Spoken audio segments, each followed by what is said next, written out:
Begini Pak Ustadz, saya bekerja hampir 21 tahun di suatu perusahaan sebagai seorang koordinator. Kemudian ada reorganisasi dan saya harus memilih untuk keluar. Sebenarnya saya bisa masuk tetapi dengan posisi lain, dengan tugas-tugas yang lebih berat, sedangkan sebenarnya itu sama, hanya saya merasa perusahaan itu ingin mengeluarkan kita-kita yang sudah kerja lama. Oke. Saya sekarang berpikir, saya ingin pindah ke Indonesia kembali. Tetapi keadaan di Indonesia ini saya kurang nyaman. Karena ya, anyway, saya punya dua hal. Kalau saya pindah ke Indonesia, saya ingin membantu bisnis keluarga. Insya Allah ilmu yang saya dapat selama saya di Eropa, di Belanda ya khususnya, saya bisa insya Allah sumbangkan kepada keluarga dan kepada sekeliling saya.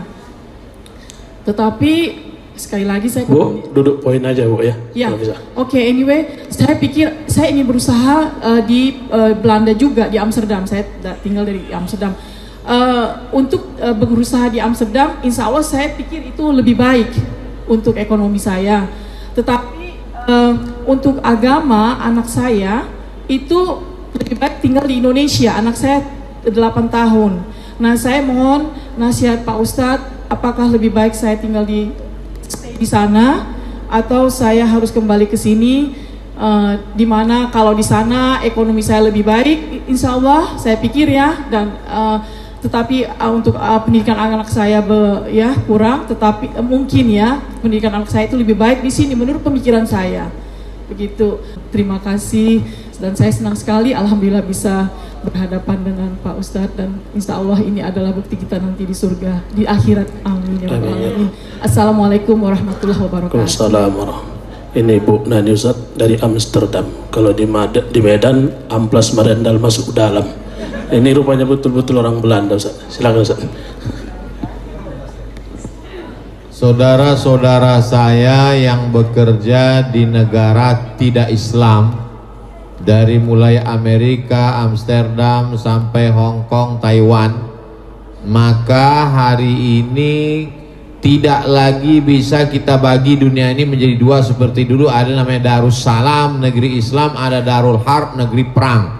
Madinah, negeri Islam, Makkah, negeri perang. Maka semua orang yang ada di Makkah mesti pindah ke Madinah bersama Nabi Muhammad SAW. Sekarang tidak lagi bisa begitu. Oleh sebab itu saudara-saudara kami dari Maroko yang bekerja di Belanda, di Jerman, di Prancis, ulama Maroko justru mengirim, tempat saya sekolah itu namanya Darul Hadis. Di Darul Hadis itu alumni-alumninya yang orang Maroko dikirim menjadi ustadz di Portugis, Spanyol, dengan ke Belanda, karena banyak imigran yang datang dari Tunisia, Aljazair, Maroko.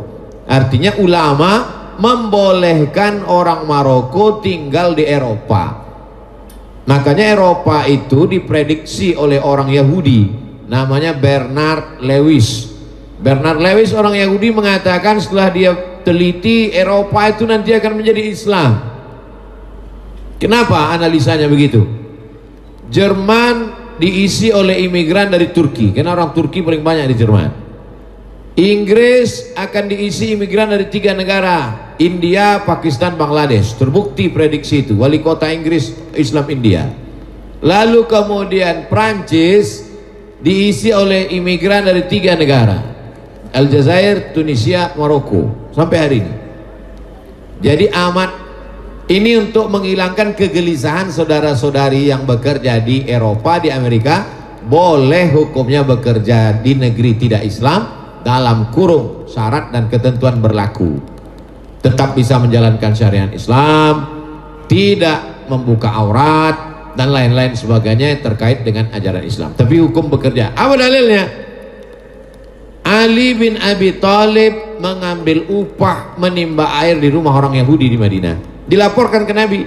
Kata Nabi tak apa-apa, karena sekedar yang dipakai itu jasanya, jasa menimba air. Tak ada terkait dengan akidah. Wala anabidu ma'abadtum wala antum ma'abiduna ma'abud lakum dinukum oleh dia.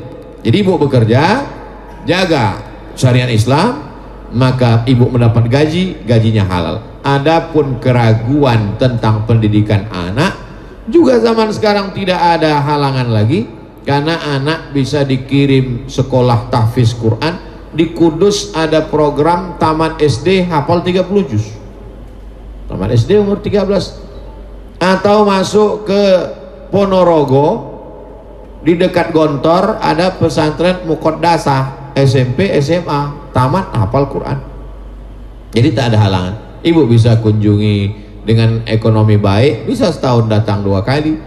Maka sesungguhnya ibu berpisah dengan anak, sekolah dia di pondok pesantren, ibu tetap di Belanda, dua-duanya dapat, ekonomi dapat, dan yang paling penting adalah pendidikan anak. Saya dulu terlintas di pikiran saya, 2 orang anak emak saya, dua-duanya laki-laki. Sampailah hati emak ini mengirim saya ke Mesir, sampai 12 jam naik pesawat baru sampai. Sekarang saya baru paham, rupanya dialah yang sayang dengan anaknya. Adapun emak kawan saya yang tak dikasihnya dia pergi, bukan begitu cara sayang pada anak. Biarkan dia terbang sejauh memandang, maka sesungguhnya itu mendidik dia untuk menjadi anak-anak yang mandiri. Anak ibu kirimkan masuk dia tahfiz, SD tahfiz, SMP tahfiz, SMA tahfiz. Kuat akidahnya, paham dia keindonesiaan, ngerti dia sunnah Rasulullah. Nanti dia mau kuliah, silakan dia masuk ke Leiden University, silakan dia mau sekolah ke Leipzig Jerman, silakan dia mau ke McGill Kanada, karena akidahnya sudah kuat sesuai dengan kemauan dia. Saya selalu menyampaikan, ceramah saya tak keluar dari 3: islahul tarbiyah, perbaikan pendidikan; islahul iktisad, perbaikan ekonomi; islahul siyasah, perbaikan politik.